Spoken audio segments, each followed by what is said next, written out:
was that one place I always thought about, and I just wanted to be there with you. The place that no eye has ever seen, the place that no heart has ever perceived. I had a great feeling inside of me. Assalamualaikum warahmatullahi wabarakatuh. Perkenalkan, nama saya Laila Agustin dengan NIM 233141100 dari kelas PGMI 2C. Sini saya akan menerangkan materi mengenai logoterapi. Masuki pembahasan yang pertama, yaitu pengertian dari logoterapi. Jadi logoterapi ini berasal dari bahasa Yunani logos yang artinya makna dan juga rohani atau spiritual. Kemudian terapi yang berarti penyembuhan atau pengobatan. Jadi logoterapi ini merupakan aliran psikologi yang menekankan pada pemaknaan hidup. Nah, logoterapi ini termasuk dalam psikologi humanistik yang bertujuan atau berfokus pada keunikan masing-masing individu. Selanjutnya yaitu sejarah logoterapi. Logoterapi adalah suatu jenis psikoterapi yang pertama kali dikembangkan oleh Viktor Frankl pada tahun 1938. Viktor Frankl ini berasal dari kota Vienna, Austria, adalah profesor bidang neurologi dan psikiatri di The University of Vienna Medical School dan guru besar luar biasa bidang logoterapi pada US International University. Dia adalah pendiri apa yang biasa disebut mazhab ketiga psikoterapi dari Wina, setelah psikoanalisis S. Freud dan psikologi individu Alfred Adler, yaitu aliran logoterapi. Dari tahun 1942 sampai 1945, Frankl menjadi tawanan di kamp konservasi maut di Jerman, di mana orang tuanya, saudara-saudara, dan anak-anaknya mati. Pengalaman mengerikan tersebut tidak pernah hilang dari ingatannya, tetapi dia bisa menggunakan kenangan mengerikan itu secara konstruktif dan tidak mau kenangan itu memudarkan rasa cinta dan kegairahannya untuk hidup. Di kamp konsentrasi itulah Frankl mengalami dan menyaksikan para tahanan disiksa, diteror, dan dibunuh secara kejam. Frankl berusaha turut meringankan penderitaan sesama tahanan dengan membesarkan hati mereka yang putus asa dan membantu menunjukkan hikmah serta arti hidup, walaupun dalam keadaan menderita. Frankl melihat bahwa tahanan yang tetap menunjukkan sikap tabah dan mampu bertahan itu adalah mereka yang berhasil mengembangkan dalam diri mereka tentang harapan dan juga kebebasan. Harapan bertemu dengan keluarga, serta meyakini adanya pertolongan dari Tuhan dengan berbuat kebajikan. Berhasil menemukan dan mengembangkan makna dari penderitaan mereka. Frankl banyak belajar tentang makna hidup dan lebih spesifiknya mengenai makna penderitaan. Perang Dunia II berakhir, kemudian para tawanan telah dibebaskan. Berdasarkan pengalaman yang telah dialami oleh Frankl, selanjutnya Frankl menyebarluaskan pandangannya mengenai logoterapi melalui artikel, buku, atau ceramah-ceramah. Ia juga aktif melakukan kunjungan-kunjungan ke berbagai universitas di seluruh dunia dalam pembicara mengenai logoterapi. Materi selanjutnya yaitu konsep logoterapi.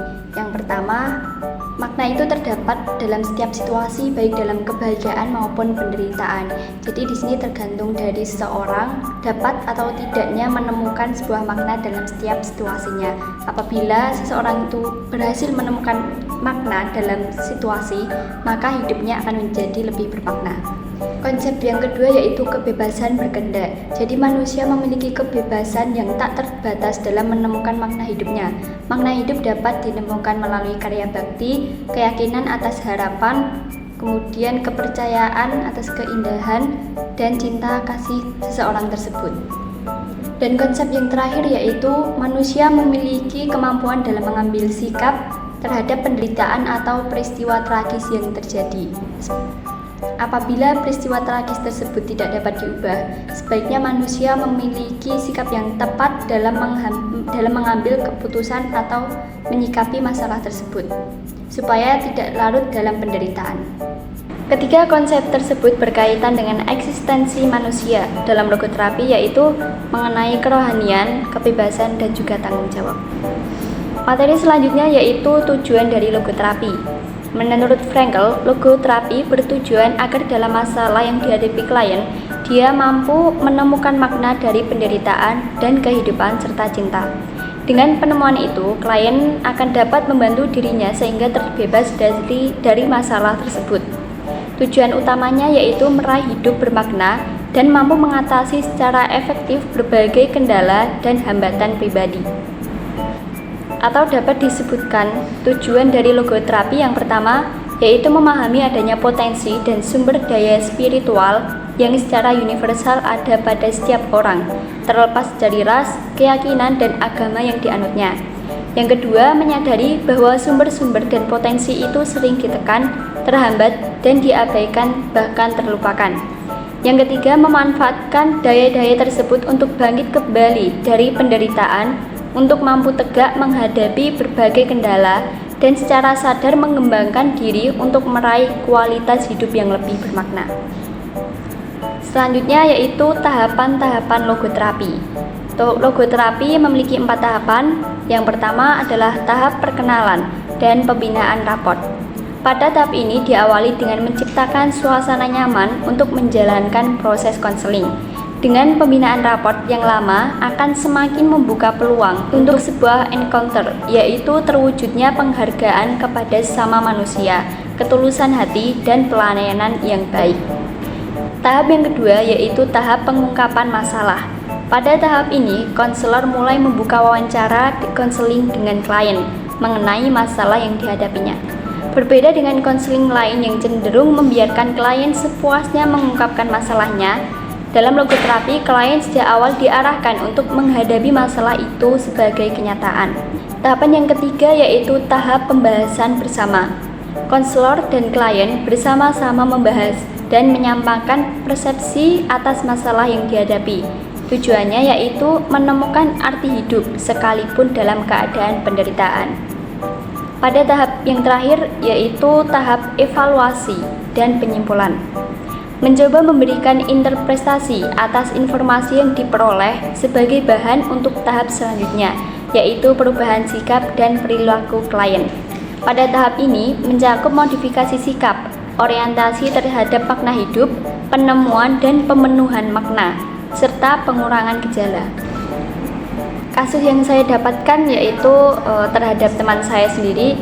Jadi ketika itu dia mengalami 3 kali kegagalan dalam mendaftar di universitas yang sangat dia cita-citakan. Jadi ketika itu dia sempat down, sempat sedikit depresi.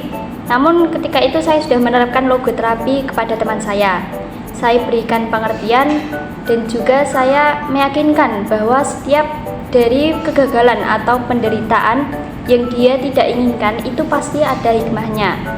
Saya juga beri pengertian kepadanya, ini merupakan takdir yang terbaik dari Allah untuknya, karena setelah ia berusaha semaksimal mungkin. Seiring berjalannya waktu, teman saya sudah mulai menerima takdirnya dan dia juga mulai mengembangkan potensi dalam dirinya di kampus yang terpilihnya sekarang. Nah, kesimpulan dari materi logoterapi ini, logoterapi merupakan terapi yang bertujuan untuk menemukan makna hidup. Dalam pelaksanaannya, manusia diberikan kebebasan dalam mengambil sikap dari setiap penderitaan atau kejadian tragis yang mengalaminya. Logoterapi juga bertujuan untuk membantu klien menemukan makna dari penderitaan yang dialaminya, atau lebih tepatnya yaitu hikmah di setiap peristiwa yang dialami, agar masalah dalam dirinya dapat terselesaikan, sehingga ia dapat mengembangkan dirinya menjadi lebih berkualitas. Baik, cukup sekian materi yang dapat saya jelaskan. Semoga bermanfaat. Kurang lebihnya mohon maaf. Assalamualaikum warahmatullahi wabarakatuh.